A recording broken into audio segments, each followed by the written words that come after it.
A propensity to hope and joy is real riches, one to fear and sorrow, real poverty. Reading and sauntering and lounging and dozing, which I call thinking, is my supreme happiness. But the life of a man is of no greater importance to the universe than that of an oyster. A purpose, an intention, a design, strikes everywhere even the careless, the most stupid thinker. The truth springs from arguments amongst friends. When we reflect on the shortness and uncertainty of life, how despicable seem all our pursuits of happiness. The heights of popularity and patriotism are still the beaten road to power and tyranny. Character is the result of a system of stereotyped principles. Let these generous sentiments be supposed ever so weak, let them be insufficient to move even a hand or finger of our body. The greater part of mankind may be divided into two classes, that of shallow thinkers who fall short of the truth, and that of abstruse thinkers who go beyond it. It is to restrain others' selfishness that men distinguish between their own goods and those of others. When the critic has no delicacy, he judges without any distinction, and is only affected by the grosser and more palpable qualities of the object. This belief in futurity loosens in a great measure the ties of morality, and may be for that reason pernicious to the peace of civil society. All the philosophy in the world, and all the religion, which is nothing but a species of philosophy, will never be able to carry us beyond the usual course of experience. Abstract relations of ideas are the object of curiosity, not of volition.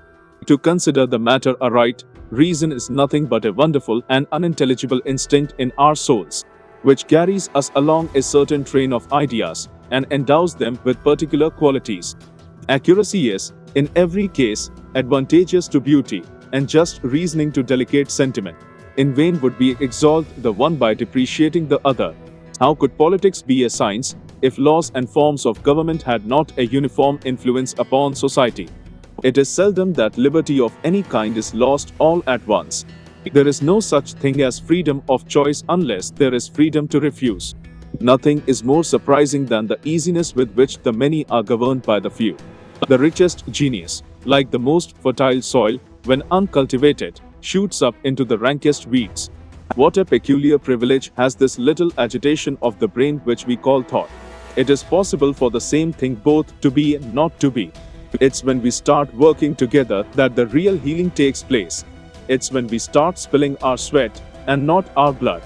Beauty is no quality in things themselves, it exists merely in the mind which contemplates them. Each mind perceives a different beauty.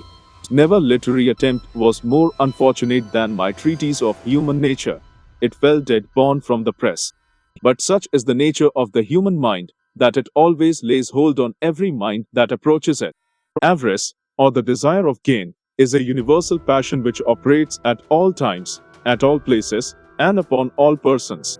When men are most sure and arrogant, they are commonly most mistaken, giving views to passion without that proper deliberation which alone can secure them from the grossest absurdities. Mathematics, natural philosophy, and natural religion are in some measure dependent on the science of man, since they lie under the cognizance of men and are judged of by their powers and faculties. The great end of all human industry is the attainment of happiness. It is, therefore, a just political maxim that every man must be supposed a knave. To philosopher and historian, the madness and imbecile wickedness of mankind ought to appear ordinary events. He is happy whose circumstances suit his temper, but he is more excellent who can suit his temper to any circumstances. Superstition is an enemy to civil liberty. No human testimony can have such force as to prove a miracle, and make it a just foundation for any such system of religion.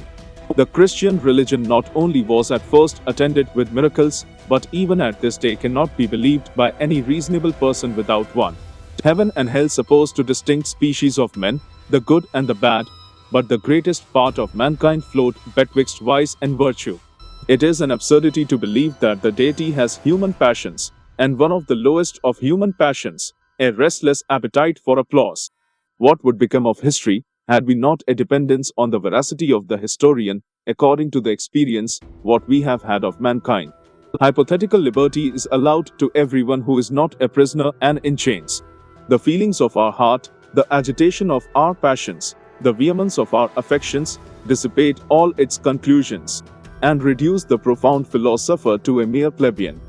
Be a philosopher, but, amidst all your philosophy, be still a man. A wise man proportions his belief to the evidence. Nature has pointed out a mixed kind of life as most suitable to the human race, and secretly admonished them to allow none of these vices to draw too much, so as to incapacitate them for other occupations and entertainments. A wise man proportions his belief to the evidence. Generally speaking, the errors in religion are dangerous, those in philosophy only ridiculous. The memory, senses, and understanding are, therefore, all of them founded on the imagination, or the vivacity of our ideas. To hate, to love, to think, to feel, to see, all this is nothing but to perceive. Human nature is the only science of man, and yet has been hitherto the most neglected. The identity that we ascribe to things is only a fictitious one, established by the mind, not a peculiar nature belonging to what we're talking about. Judgments, a mistake, therefore, of right may become a species. A man who hides himself confesses as evidently the superiority of his enemy, as another who fairly delivers his arms. Our evolutions of government cannot be effected by the mere force of argument and reasoning. Reason is, and not only to be the slave of the passions. We speak not strictly and philosophically when we talk of the combat of passion and of reason.